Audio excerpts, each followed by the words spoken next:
Queridos irmãos, irmãs, amigos que nos acompanham, queremos saudar a todos com a paz do Senhor Jesus. Bem-vindos a mais um Expondo as Escrituras, dessa feita na sequência a exposição do capítulo 1 da Carta de Paulo aos Filipenses. Por gentileza, já vá abrindo sua Bíblia, vá deixando aí de lado ou no seu aplicativo, como puder, para acompanhar a exposição da Palavra de Deus.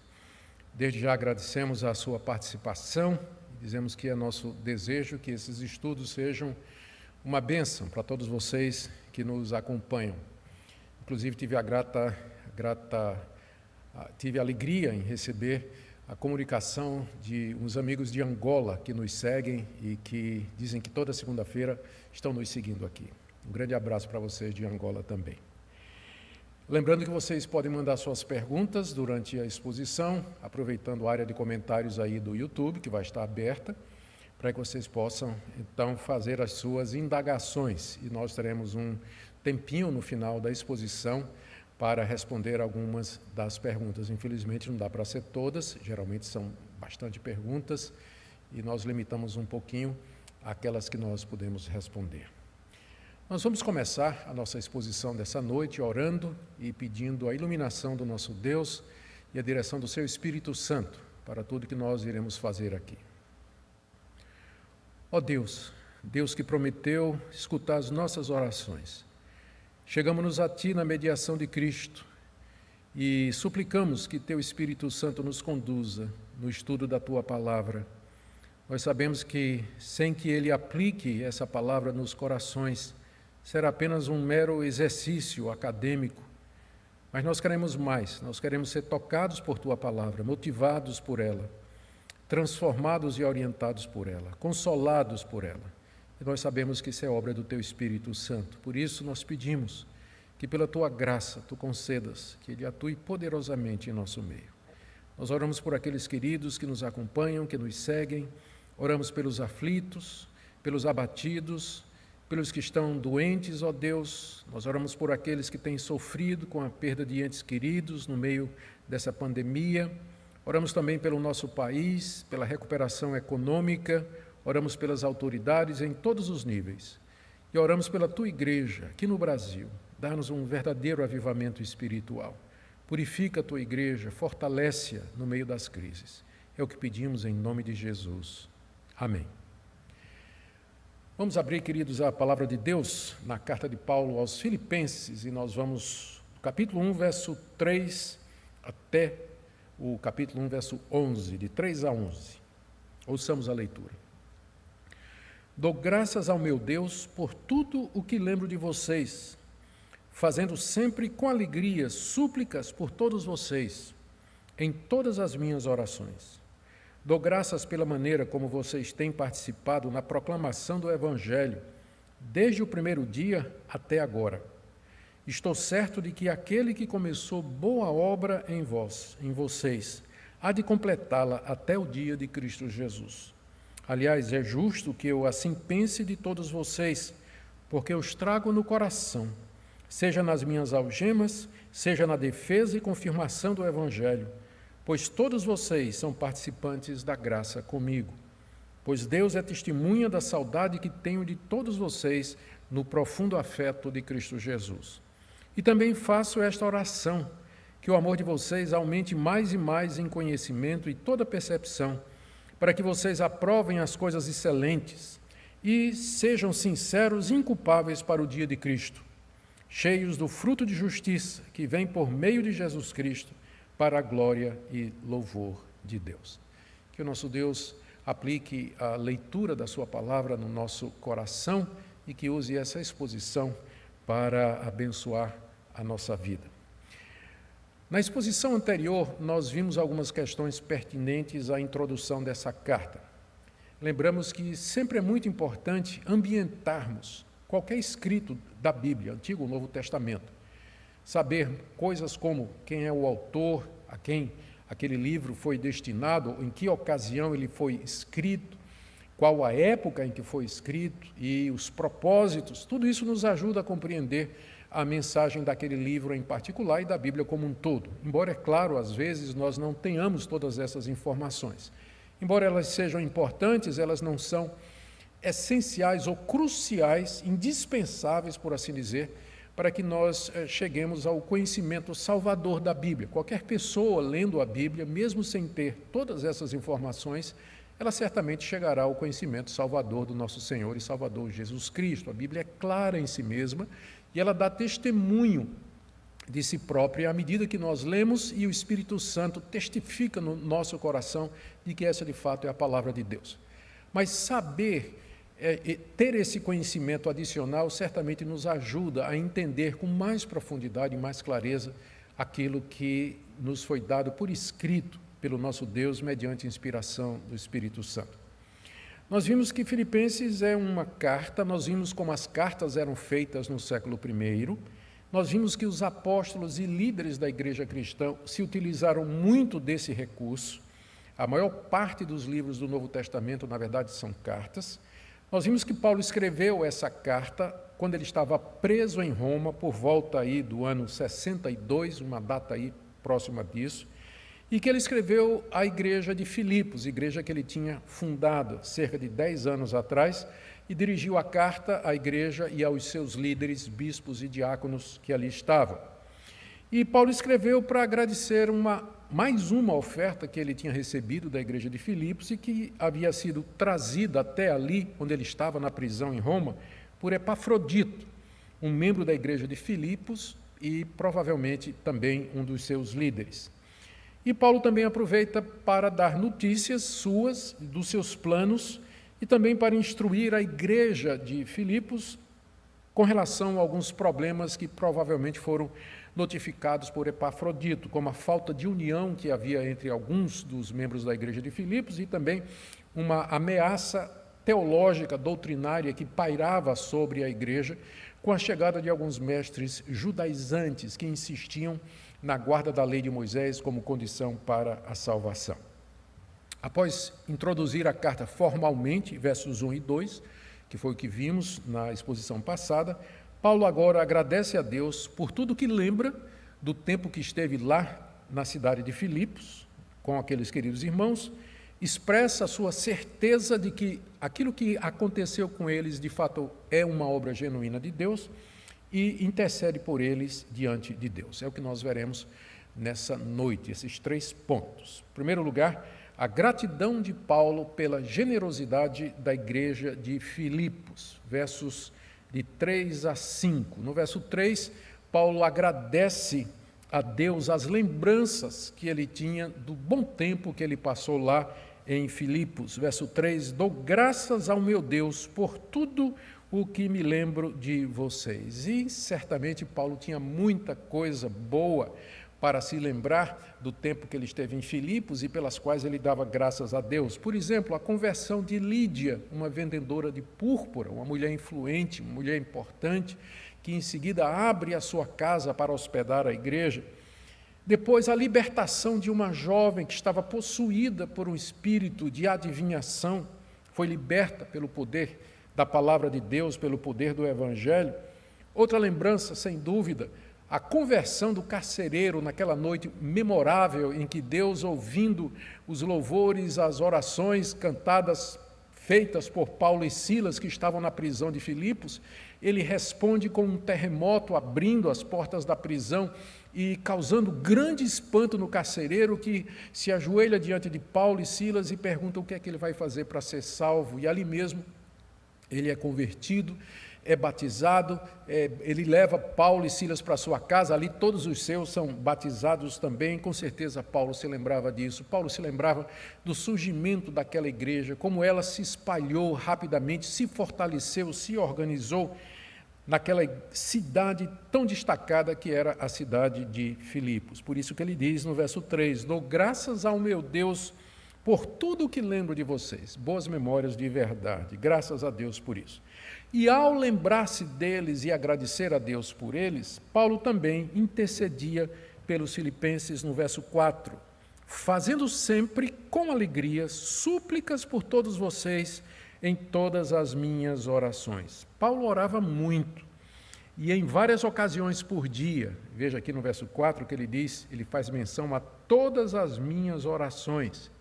E toda vez que ele orava, ele não somente agradecia a Deus pelas pessoas que ele tinha conhecido, pela obra de Deus através dele, como, por exemplo, o que tinha acontecido em Filipos, mas ele suplicava pelas igrejas, suplicava por aqueles que Deus havia chamado através do seu ministério. E ele suplicava também pelos filipenses. E não faltava motivos para orar pela igreja de Filipos, porque era uma igreja que vivia debaixo de perseguição, é o que nós lemos lá no livro de Atos, por ocasião da presença de Paulo ali, e agora era uma igreja que estava ameaçada por falsos ensinos. Quando Paulo orava, ele lembrava da igreja de Filipos, dava graças e ele intercedia pela igreja, e ele diz aqui que fazia isso com alegria, com gratidão, com um misto de preocupação e também de regozijo diante de Deus por tudo que Deus já havia feito no meio deles. E ele também agradecia a Deus pela cooperação dos filipenses na proclamação do Evangelho. Veja aqui o verso 5, dou graças pela maneira como vocês têm participado na proclamação do Evangelho desde o primeiro dia até agora. O primeiro dia foi o dia em que Paulo chegou em Filipos e foi pregar o Evangelho para Lídia e outras mulheres que estavam à beira do rio. Lídia se converte, ela recebe o apóstolo Paulo, abre sua casa, dá apoio e hospitalidade ao apóstolo Paulo. Desde aquele primeiro dia até agora, ou seja, até aquele momento em que Paulo estava na prisão, a igreja de Filipos colaborou com ele. Ele diz aqui que a igreja participou na proclamação do Evangelho. De que maneira? Através das ofertas que eles mandaram para o apóstolo Paulo. Primeiro, quando Paulo estava em Filipos, a igreja certamente o ajudava, e depois, quando Paulo partiu em viagem missionária, ele continuou a receber o apoio financeiro dos filipenses. Na verdade, eles eram a única igreja que mantinha ofertas consistentes para o apóstolo Paulo, que é o que Paulo diz aqui no capítulo 4, se você quiser, por gentileza, conferir aí na sua Bíblia, capítulo 4, a partir do verso 14, o apóstolo Paulo diz assim: no entanto, vocês fizeram bem em se associar comigo nas aflições. E como vocês, filipenses, sabem muito bem, no início da pregação do Evangelho, quando parti da Macedônia, nenhuma igreja se associou comigo nessa questão de dar e receber, exceto vocês somente. Porque até quando eu estava em Tessalônica, por mais de uma vez, vocês mandaram o bastante para as minhas necessidades. Foi a única igreja que constantemente mantinha seu apoio financeiro ao apóstolo Paulo. Várias vezes eles tinham feito isso. E agora que Paulo estava na prisão, eles também estavam fazendo isso. Foi por isso que eles mandaram Epafrodito lá para encontrar Paulo em Roma, na prisão, trazendo uma oferta. E dessa maneira, através do apoio financeiro deles, Paulo podia continuar a proclamar o Evangelho, como ele diz aqui. Por isso que ele agradecia, verso 5, dou graças à maneira como vocês têm participado na proclamação do Evangelho. Não proclamando junto com Paulo, mas contribuindo para que Paulo pudesse fazer isso, desde o primeiro dia até agora. Então, essa é a gratidão que Paulo expressa pelos filipenses, e não é sem motivo. Ele estava feliz, ele estava agradecido a Deus pela generosidade, pelo carinho, pela disposição dos filipenses em continuar a abençoá-lo. Em seguida, do verso 6 até o verso 8, Paulo manifesta a certeza que ele tem quanto à salvação dos filipenses. A certeza que Paulo tem de que o que aconteceu em Filipos foi realmente uma obra de Deus, não foi alguma coisa passageira, não foi alguma coisa momentânea, como acontece às vezes, há um movimento num determinado lugar, há uma cruzada de evangelização em outro lugar, há um esforço missionário numa vila, numa determinada cidade, as pessoas ficam agitadas, muita gente aceita Jesus, é batizada, passado algum tempo, cada um vai para o seu canto, a igreja se dispersa e o trabalho dá em nada. Muitas vezes isso acontece, mas não foi o caso com a igreja de Filipos. Paulo tinha certeza de que o que tinha acontecido ali foi de fato a obra de Deus. Veja o que ele diz aqui no verso 6. Eu estou certo de que aquele que começou boa obra em vocês há de completá-la até o dia de Cristo Jesus. Paulo estava certo de que Deus havia começado uma boa obra lá em Filipos. E que boa obra era essa? Quando Paulo chegou em Filipos pregando o Evangelho, havia muitos que seguiam o judaísmo, outros seguiam as religiões greco-romanas, outros seguiam o culto ao imperador. Lembre que Filipos era uma colônia romana, era uma cidade considerada uma cidade romana, italiana, onde havia o culto ao imperador. Quando Paulo chegou ali, os filipenses estavam completamente cegos, estavam completamente perdidos em suas obras mais, em seus pecados e na sua ignorância do verdadeiro Deus. Através da pregação do apóstolo Paulo em Filipos, Deus mudou a vida deles e começou uma boa obra neles. Eles tiveram seus olhos abertos, eles se arrependeram dos seus pecados, eles creram em Jesus Cristo, eles foram justificados, eles foram perdoados por Deus, eles foram regenerados, Deus lhe deu o Espírito Santo. A vida deles mudou de maneira radical e profunda, como, por exemplo, aquela moça que foi liberta do espírito de adivinhação, e eles se organizaram como igreja, como comunidade, como irmãos em Cristo Jesus. E Paulo diz que aquilo foi só o começo.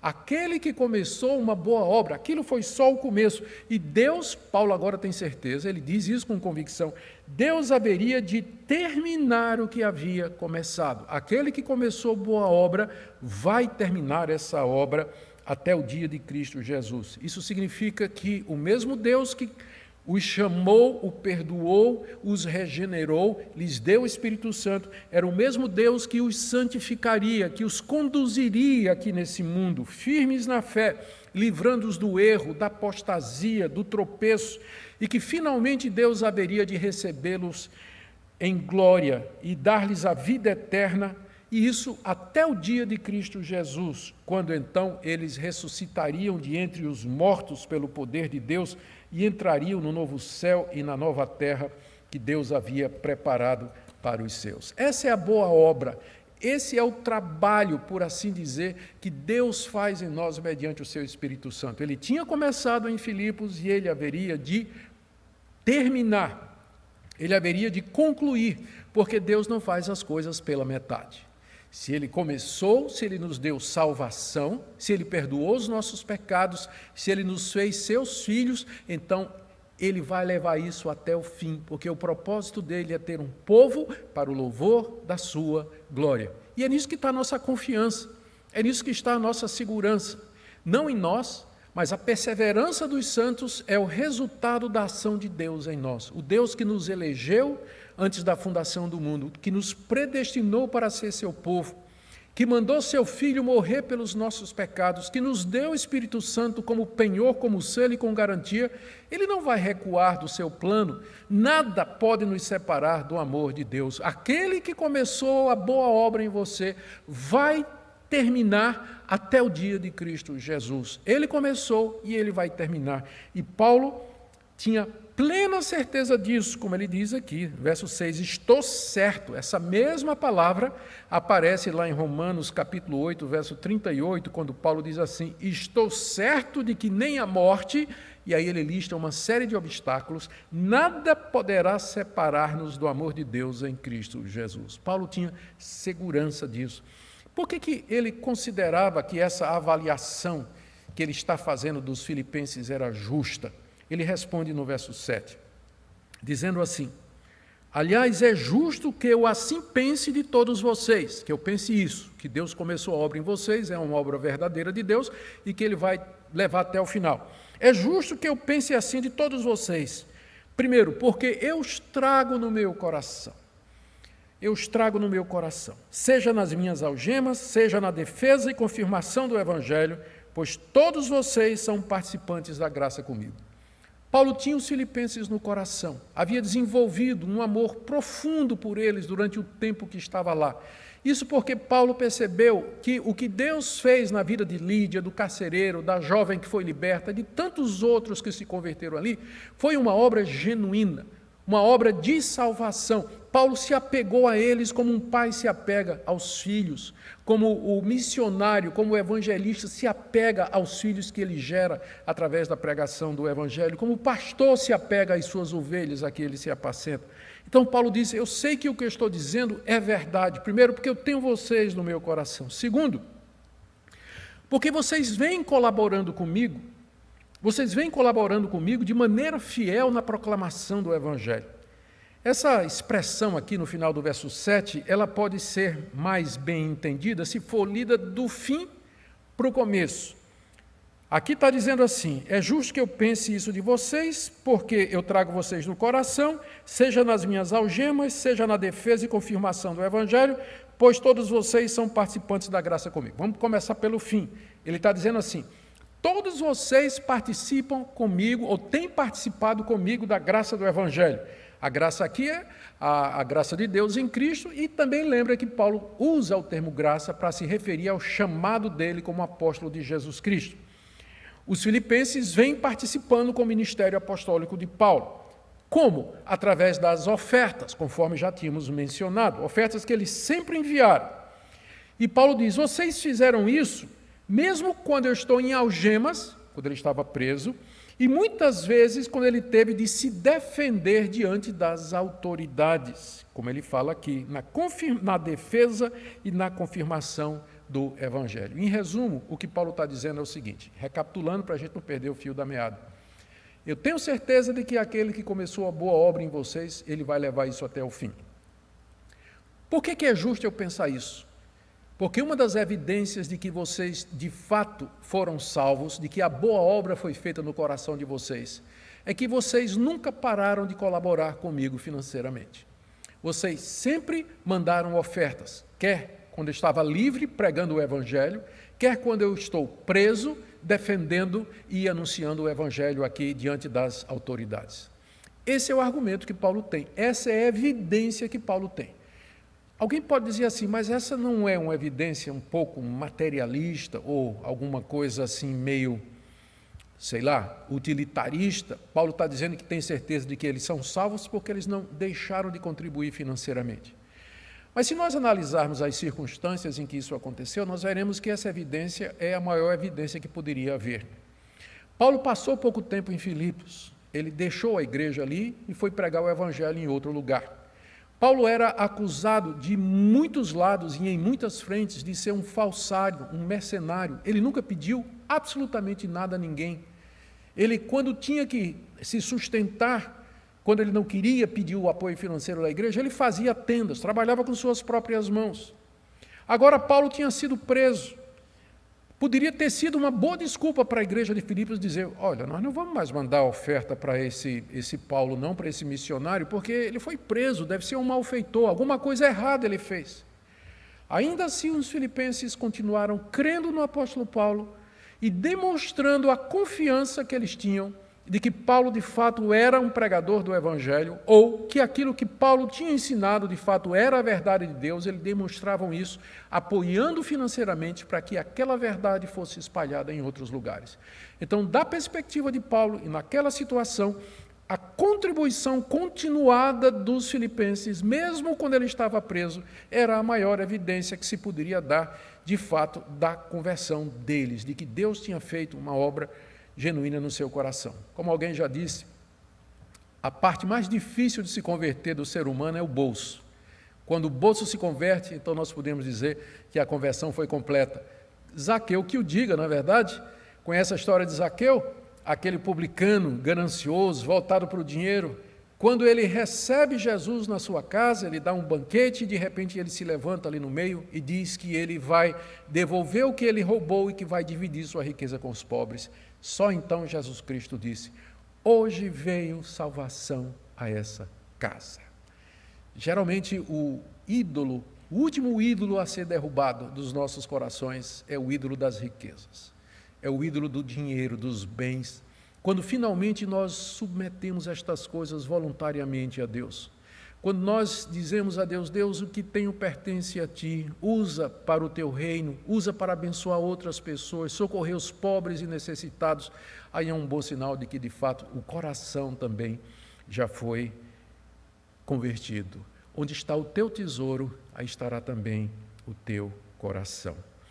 Depois disso, Paulo termina essa parte no verso 8, dizendo quantas saudades ele tinha daqueles queridos irmãos. Veja só o verso 8. Deus é testemunha da saudade que tenho de todos vocês no profundo afeto de Cristo Jesus. Paulo usa aqui palavras afáveis para descrever o profundo sentimento, que é isso que está no original. A palavra saudade não aparece aqui no grego, né? O que está dizendo literalmente é: eu tenho um profundo sentimento por vocês, e esse sentimento só podia ser de saudade. Paulo estava em Roma, eles estavam lá em Filipos, separados, já fazia 10 anos mais ou menos. Paulo então sentia esse profundo sentimento, tinha esse profundo sentimento por eles. E para deixar claro de que ele não está lisonjeando, Paulo chama Deus por testemunha aqui. Deus é testemunha, ele invoca a presença de Deus, a confirmação de Deus para aquilo que ele está dizendo. Paulo os amava com o amor de Cristo, profundo afeto de Cristo Jesus. Essa expressão profundo afeto, a língua grega, significa, como está, por exemplo, na Almeida Revista e Corrigida, a versão mais antiga da Almeida, ele diz assim: no entranhado afeto de Cristo Jesus. Entranhas é a palavra que está no grego aqui, porque naquela época, no mundo daquela época, as entranhas, as tripas, eram consideradas a sede das emoções, porque, de fato, é a primeira parte do nosso corpo que reage, né? Quando a gente tem uma emoção forte, dá um frio na barriga, não é verdade? Então, pensava-se que era aqui que residiam os sentimentos, por isso que aparece essa expressão entranhável afeto, quer dizer, um afeto profundo, lá do fundo do meu ser, que emana do íntimo da minha alma, do meu corpo. Era isso que Paulo sentia por aqueles irmãos, um amor entranhável, um amor profundo. Graças a Deus por isso. E agora vamos para a terceira parte da palavra de Paulo aqui, introdutória, que é Paulo ora por eles, do verso 9 até o verso 11. 9 a 11. Quando nós, antes de chegarmos aqui, antes de entrarmos na passagem, onde Paulo vai orar pelo progresso espiritual dos filipenses, notemos a certeza que Paulo tinha de que os filipenses eram convertidos, eram eleitos, e de que Deus haveria de guardá-los até o fim, não impediu o apóstolo Paulo de orar por eles, não é verdade? Não impedia. A certeza da eleição e da salvação não esfriou o zelo de Paulo em interceder pelos seus queridos filhos na fé. E o que Paulo pedia por eles? Paulo tinha certeza de que eles eram salvos. Ele tinha certeza de que Deus haveria de operar na vida deles e preservá-los até o fim. Isso não quer dizer que Paulo não tinha de interceder por eles e de clamar por eles, como se a soberania de Deus não precisasse ou dispensasse, melhor dizendo, dispensasse completamente a atividade humana. Paulo intercede por 3 coisas pelos filipenses. Primeiro, que o amor deles aumentasse mais e mais, verso 9. Também faço essa oração, que o amor de vocês aumente mais e mais em conhecimento e toda percepção. Deus vai completar a obra em vocês, mas eu oro para que esse Deus faça com que o amor de vocês aumente mais e mais. O amor de vocês para com o próprio Deus, o amor de vocês para com os irmãos em Cristo, o amor de vocês para com as pessoas ao seu redor que não são cristãs. Que ele aumente mais e mais em intensidade, que vocês se dediquem mais e mais, que vocês se sacrifiquem mais e mais pelos outros, e que aumente em abrangência, para que mais e mais pessoas sejam amadas por vocês e alcançadas com o Evangelho. Eu oro para que esse amor cresça em conhecimento e percepção, diz o apóstolo Paulo aí no verso 9. O que isso quer dizer? É que Paulo queria que esse amor ele crescesse com discernimento, porque amor sem discernimento, ele pode virar uma paixonite ou ele pode virar uma afeição que não tem um rumo correto. O amor tem que ser guiado pelo discernimento, por exemplo, na hora de contribuir, na hora de abençoar outros, na hora de ajudar as pessoas, precisa ter discernimento. Às vezes nós queremos ajudar uma pessoa que está passando necessidade e a gente acha que a melhor maneira é simplesmente comprar uma cesta básica e dar para aquela pessoa. O amor precisa ter discernimento para saber se o melhor é isso, ou procurar um emprego para aquela pessoa, ou de alguma forma ajudar aquela pessoa a fazer um curso que ela se prepare, se especialize para ter um emprego e ganhar o seu próprio pão. O amor precisa de discernimento e conhecimento. Essa é a oração do apóstolo Paulo. Eu oro que o amor de vocês aumente mais e mais em conhecimento e toda percepção. Porque é assim, veja aí o início do verso 10, que vocês aprovarão as coisas excelentes. Vocês verão, vocês perceberão aquilo que é melhor. O amor com conhecimento e com percepção, ele faz as escolhas certas. Quem ajudar, como ajudar e de que maneira abençoar as outras pessoas. O segundo pedido que Paulo faz está no verso 10. Ele diz assim: eu oro para que vocês sejam sinceros e inculpáveis para o dia de Cristo. Mais uma vez eu quero chamar a atenção para você para esse ponto importante. No verso 6 ele disse assim: estou certo de que Deus, que começou a boa obra em vocês, vai completá-la até o dia de Cristo. E aqui no verso 10 ele diz: eu oro que vocês sejam sinceros e inculpáveis até o dia de Cristo. Como eu disse, a crença na soberania de Deus não anula a responsabilidade humana. Paulo estava certo de que Deus haveria de fazer aqueles santos perseverarem. Mas isso não quer dizer que Paulo não tinha a obrigação, o dever e a responsabilidade e o privilégio de orar por eles, para que eles fossem sinceros, isto é, puros, sem malícia, intenções erradas, uma vida reta diante de Deus, e que eles fossem inculpáveis, pessoas a quem não se poderia atribuir escândalo, pessoas irrepreensíveis, servindo de testemunho do Evangelho ali na cidade de Filipos. Paulo poderia ter pedido tanta coisa, não é, pelos filipenses, mas ele está pedindo que o amor cresça e que eles sejam sinceros e inculpáveis. E mais, verso 11, que vocês sejam cheios do fruto de justiça, que vem por meio de Jesus Cristo para a glória e louvor de Deus. Fruto de justiça aqui são aquelas boas qualidades, as boas virtudes que são produzidas pela justificação pela fé. Deus nos justifica pela fé em Cristo Jesus. Essa justiça de Deus em nós, ela produz bons frutos, ela não é vazia, ela não é oca, ela não é inútil, ela traz resultados, ela traz boas obras como resultado. É isso que é o fruto da justiça. Deus nos justifica e como fruto disso vem as boas obras, vem o amor, vem toda aquela generosidade dos filipenses, todas aquelas atitudes que eles tinham para com os outros e particularmente para com o apóstolo Paulo. Paulo diz que esse fruto da justiça pelo qual ele ora, ele vem mediante Jesus Cristo, porque é só através de Cristo que algum bem reside em nós, e também eles são para a glória e louvor de Deus. Final do verso 11. Fazemos estas coisas não para merecer nada de Deus e não para nos exaltar, para sermos vistos pelos homens, mas porque nós queremos louvar e glorificar aquele Deus que começou a boa obra em nós e que haverá de terminá-la, completá-la até o dia de Cristo Jesus. Queridos, eu queria tirar algumas lições para nós aqui, já caminhando para o final. Primeiro, o que é que nós podemos aprender com o exemplo do apóstolo Paulo? O que é que Paulo nos ensina pelo seu exemplo aqui? Ele nos ensina a interceder pela vida dos irmãos em Cristo Jesus. Paulo estava preso, ele podia estar se lamentando, se vitimizando e orando só por ele para que Deus o livrasse do seu flagelo, da sua angústia. Mas ele tem tempo lá na prisão para interceder pelas pessoas, interceder pelos seus amigos, interceder pelos seus conhecidos, suplicar a Deus por eles. É isso que Paulo nos ensina pelo seu exemplo. Também a sermos gratos pelas bênçãos recebidas através de outros. Gratidão. Aqui nos versos iniciais do texto que nós lemos hoje, Paulo expressa sua profunda gratidão a Deus por tudo que ele passou lá entre os filipenses e também pelo sustento constante financeiro que os filipenses estavam mandando para ele, para que ele pudesse continuar vivendo.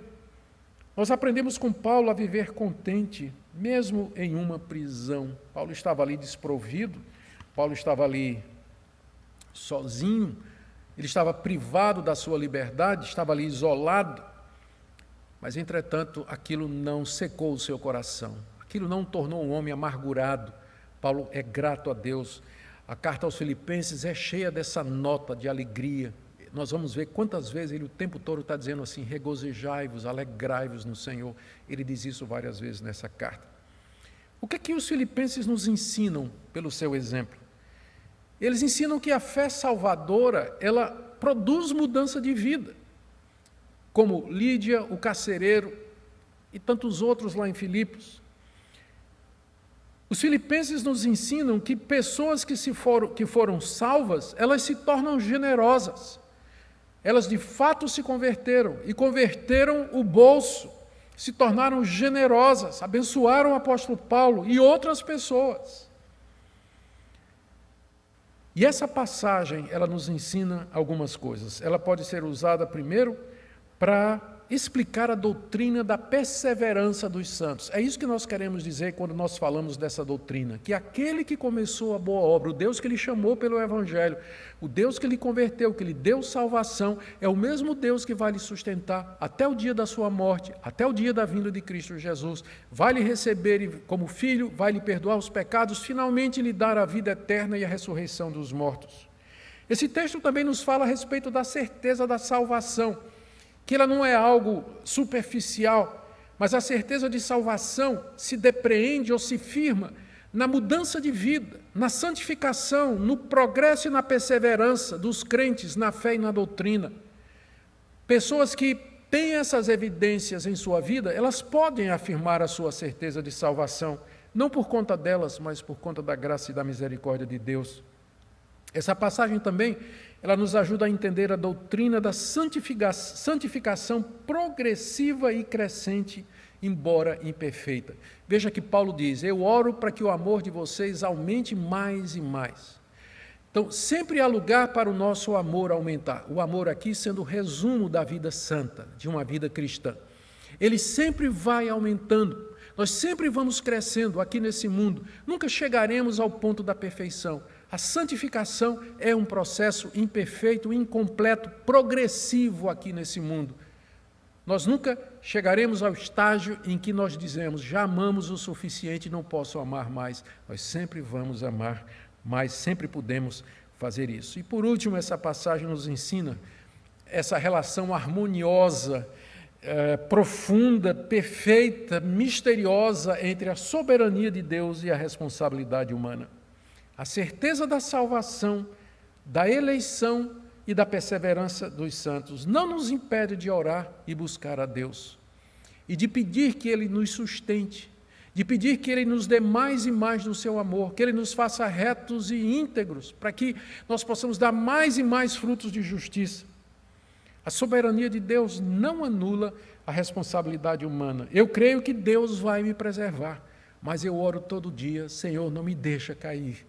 Não me deixa tropeçar. Minhas orações, eu creio, elas fazem parte dos decretos eternos de Deus, do seu plano fixado antes da fundação do mundo. Deus usa as orações do seu povo para cumprir os seus propósitos eternos. Dessa forma, a soberania de Deus se harmoniza suavemente com a nossa responsabilidade.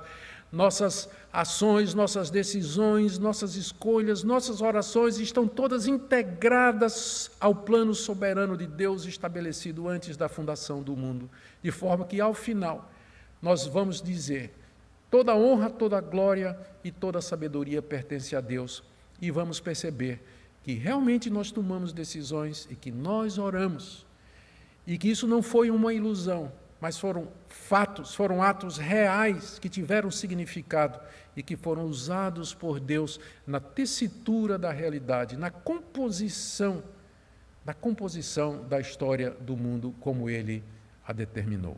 Oremos. Te damos graças, ó Pai, pela sabedoria que o Senhor deu ao apóstolo Paulo. Te damos graças pela profundidade do entendimento que ele teve. E te damos graças também que o Senhor lhe deu um coração quebrantado, cheio de amor, coração pastoral. Nós queremos pedir a mesma coisa por nós. Dá-nos entendimento a teu respeito, dos teus caminhos, mas dá-nos também um coração grato, humilde, reconhecido, generoso. Nós oramos, ó Deus, por aqueles que estão passando por necessidades, que estão sofrendo. Consola-os, ó Deus, nessa noite. Manda provisão, sustento e ajuda, como o Senhor mandou Epafrodito até Roma levar uma oferta de amor da igreja dos Filipenses. Nós oramos, ó Deus, que o Senhor nos ajude a ver o Evangelho na sua amplitude, na sua profundidade, para que sejamos uma igreja preparada para os momentos difíceis que certamente virão sobre o nosso país. É o que nós te pedimos, agradecidos, em nome de Jesus. Amém e amém. Graças a Deus. Queridos, alguns avisos antes de nós passarmos aqui a responder algumas perguntas. Próximo domingo, nós continuaremos os nossos cultos presenciais pela graça de Deus, às 9 horas, 14 horas, 18 horas. Nós pedimos, por enquanto, desculpas aos nossos amigos. Eu sei que há muitas pessoas que têm perguntado que não são membros da igreja, se elas podem participar dos cultos. Então, no momento, o conselho da nossa igreja está reservando os 3 cultos que comportam apenas 50 pessoas. Nós somos uma comunidade de mais de 800 pessoas. Então, comportamos apenas 150 pessoas nos 3 cultos. Estamos reservando para os membros da igreja, que tem que se inscrever na secretaria da igreja para que nós possamos acomodar a todos. Estamos celebrando a ceia do Senhor nesses 3 cultos também, com muita gratidão a Deus, durante os domingos de julho. Na próxima segunda-feira, nós teremos o Expondo as Escrituras mais uma vez, onde nós avançaremos no capítulo 1 ainda tem muita coisa aqui no capítulo 1, a carta é muito rica. Lembrando também, que a nossa escola dominical, que ocorre todos os domingos do mês de julho, às 11 horas, ela é virtual, e você que não é membro da igreja, você pode participar. Nós temos uma classe especialmente para aquelas pessoas que gostariam de participar do estudo bíblico. Nós estamos estudando o sermão profético de Jesus, o sermão escatológico. E você pode fazer a sua inscrição diretamente na secretaria da nossa igreja, O telefone você encontra pela internet, é só procurar pela internet. Eu não sei se nós temos aí, ok? A nossa equipe técnica, sempre eficiente, vai jogar aí na tela para que você possa ver. Agora, queridos, vamos ver algumas perguntas aqui. Muito bem. Pergunta aqui de Maurilde Lima. O que começou a boa obra tem relação com as atitudes piedosas dos filipenses ou com a salvação? Como a boa obra aqui é a boa obra de Deus, aquele que começou boa obra em vocês, ou seja, aquele que começou a fazer uma coisa boa em vocês, então, uma vez que a boa obra é Deus que faz, segue-se que a referência é a salvação. Tem que lembrar que a salvação é um complexo. Ela envolve, primeiro, salvação da culpa do pecado, que a gente chama de justificação. Depois tem a salvação do poder do pecado, que a gente chama de santificação.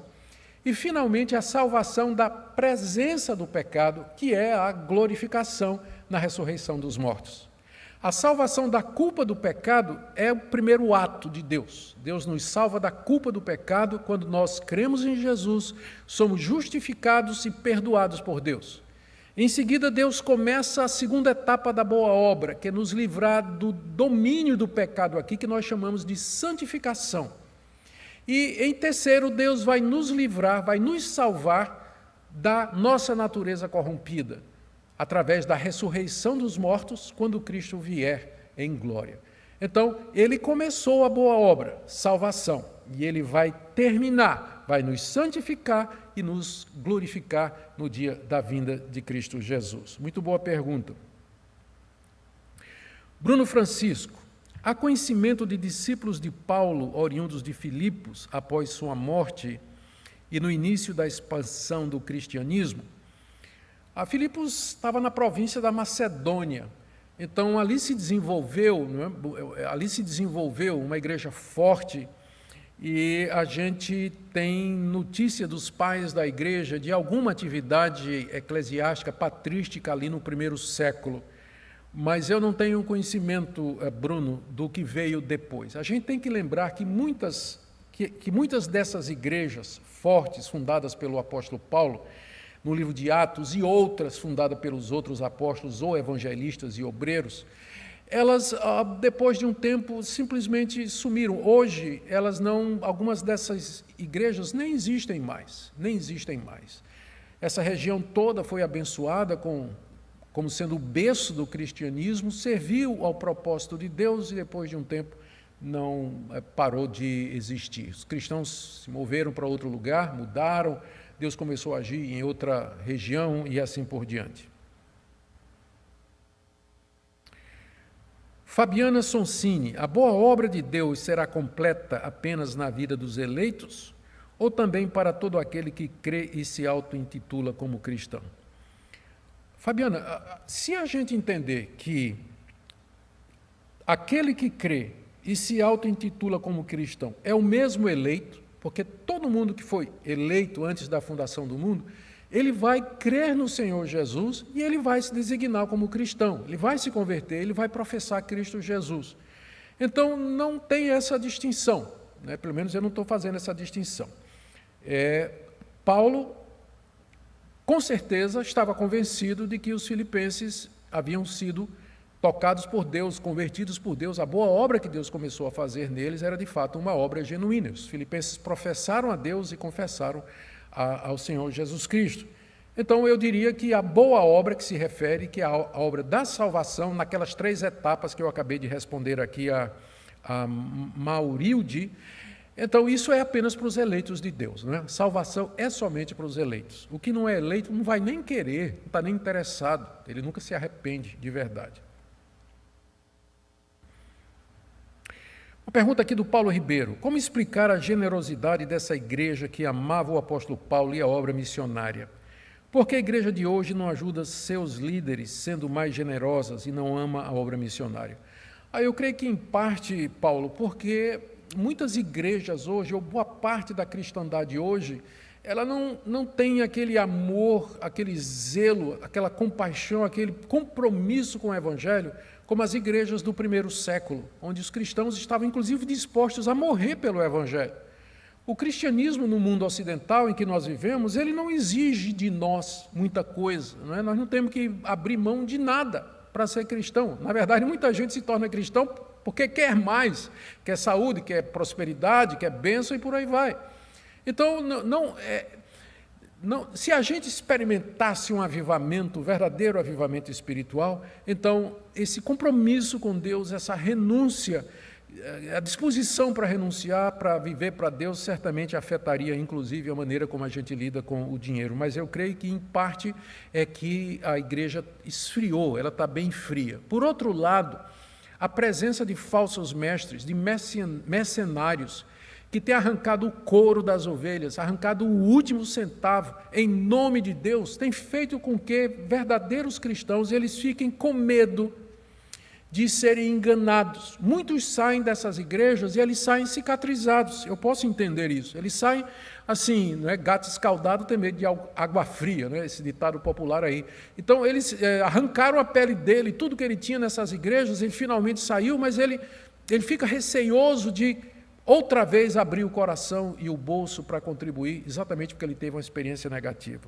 Mas, é claro, a gente precisa pensar as coisas, equilibrar as coisas. O fato de que tem os falsos mestres que abusam da Bíblia para conseguir dinheiro não quer dizer que a contribuição e a generosidade não sejam bíblicos, como nós acabamos de ver aqui nesse texto da carta aos Filipenses. Aqui é uma pergunta do Isaac. Quando Paulo diz que Deus irá terminar a boa obra, ele quis dizer confortá-los, talvez predizendo sua morte? Não creio. O que Paulo está dizendo simplesmente é que Deus vai terminar o que ele começou. E significa que Deus vai sustentá-los na fé, na redenção, na salvação, até o dia da morte deles. Naturalmente, isso significa algum consolo, e nesse ponto aqui eu entendo o que você está dizendo, né? Então, se eu estou convencido de que Deus vai me guardar até o final, isso traz um consolo para mim, no meio das minhas tribulações, no meio do sofrimento e assim por diante. Mas a ideia é essa: Deus começou e Ele vai terminar. E é nisso que nós baseamos a nossa segurança e temos a nossa alegria. Amém? Gente, muito obrigado pelas perguntas, pela participação de vocês, e nos vemos na próxima segunda-feira com mais um Expondo as Escrituras, se Deus permitir. Até lá. Deus abençoe.